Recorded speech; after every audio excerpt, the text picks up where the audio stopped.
All right, everybody. So today we are going to find the domain of these two functions right here. So the main two things that we want to know when we look at the functions that we're given is, do we have a square root in the function and do we have a fraction in the function?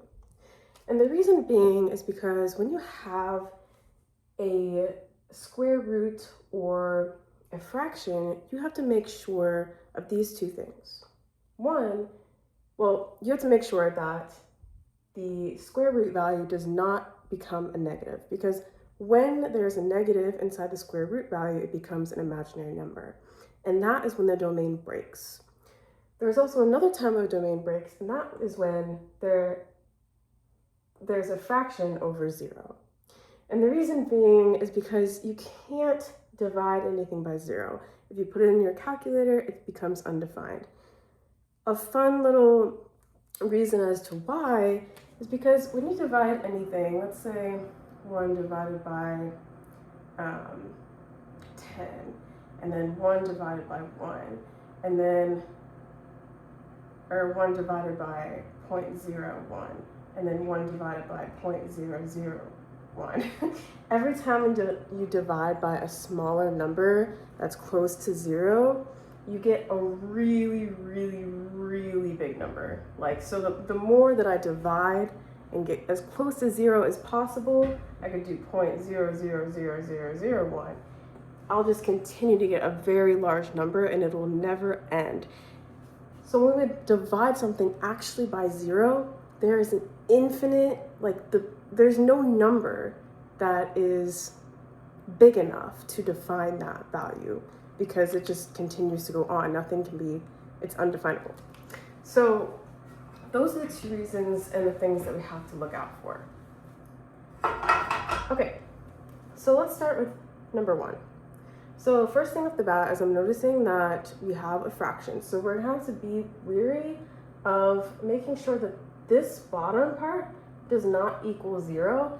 And if it does, what numbers do we need to exclude from the domain so that we can make sure that this denominator does not equal 0? And the way that we do that is we just set the denominator equal to 0 and we solve for x. So let's do that. So I'm going to take this and I'm going to x squared plus x minus 30. I'm going to set this equal to 0. All right, so we're going to have to factor. Now I'm going to find two numbers that multiply into 30 and that add to 1. Let's see, what are some factors of 30? And also multiply into, multiply into a negative 30 and add to positive 1.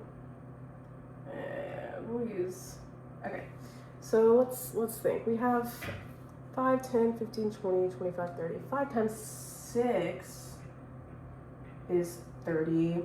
And then, let's see, if we have a negative 6 plus 5,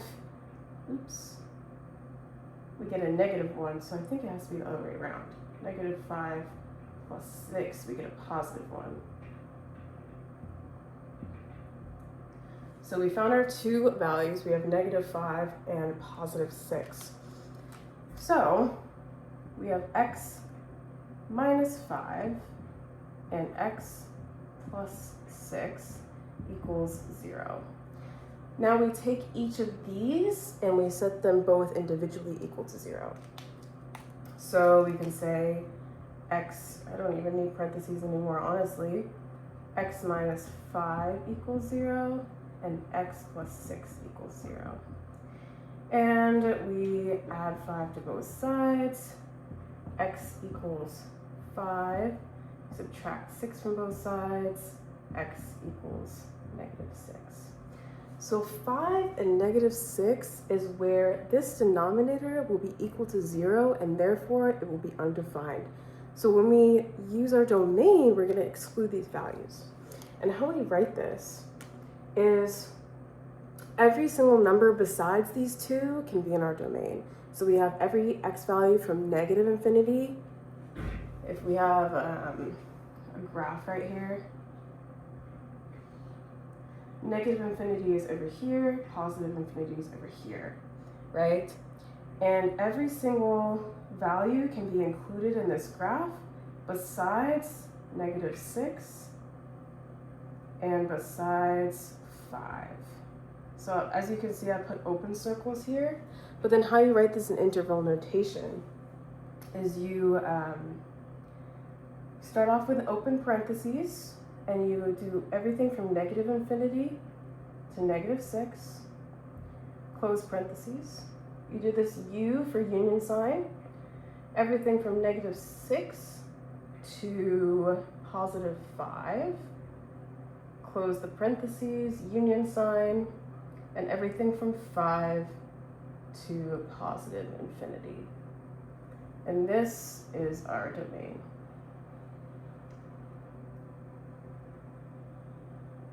All right. Next, we have 2. Hopefully you can see that pretty well. But our second problem is the square root of x plus 10. Ooh, this is looking a little scary, not gonna lie. All over -2x plus 4. So we kind of have to keep 2 things in mind here. We have to keep both of these in mind. We have to make sure that everything inside of this square root is greater than 0, because it cannot be a negative number. We do not want this to be imaginary. And then we also have to make sure that the denominator cannot equal 0. So we have 2 things to keep in track of, but I believe that we can do it. So let's start with the numerator. So I'm gonna use my red pen. So numerator, we're gonna start with, and essentially we're just gonna extract everything out underneath the square root. And I'm gonna say x plus 10 has to be greater than or equal to 0. And then we just solve for x. So we subtract 10 on both sides. And we have x is greater than or equal to -10. So what this is saying is that once this x value is equal to 10 or greater than 10, that is when this numerator will become valid, and we can use this in our domain. So if I were to draw a number line, okay, so I'll just say, what, greater than -10? I'll have -10 here, we'll have 0 and +10. And, sorry, I'll say negative infinity and positive infinity. So we have everything from this -10 and beyond is included in our domain, right? But we also have to be careful because this says greater than or equal to. And when we see the or equal to, or the line underneath the chomper, we have to make sure that this -10 is included in our domain. So we fill this in. If you're on a number line, you'd fill the circle in. And we'd also do something different with our parentheses. We'd actually use brackets instead, but I'm getting ahead of myself. We'll get back to that. So we figured out the numerator. Now we also have to figure out the denominator. And if you remember, we just set the denominator equal to 0. So now I'm going to take this denominator, I'm going to square this, and -2x plus 4 equals 0. We solve for x, subtract 4 on both sides. We're left with -2x equals -4. We divide by -2 on both sides, and we get x is equal to positive, because a negative over a negative is a positive. X is equal to +2. So not only is the domain greater than or equal to -10, but we're also going to exclude +2. So on our number line, we would mark out a little area where roughly about 2 is, and we put an open circle, and that is our 2.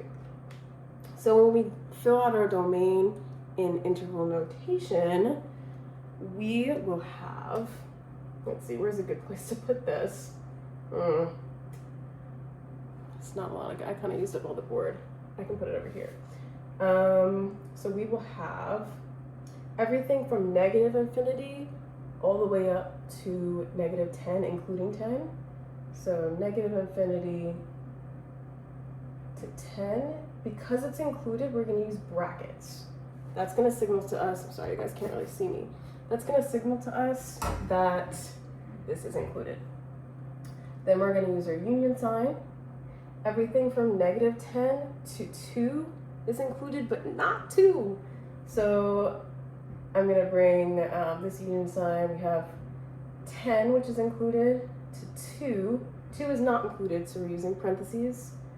Union, everything from 2 to positive, or 2 to infinity, but not including 2. So union 2 to positive infinity.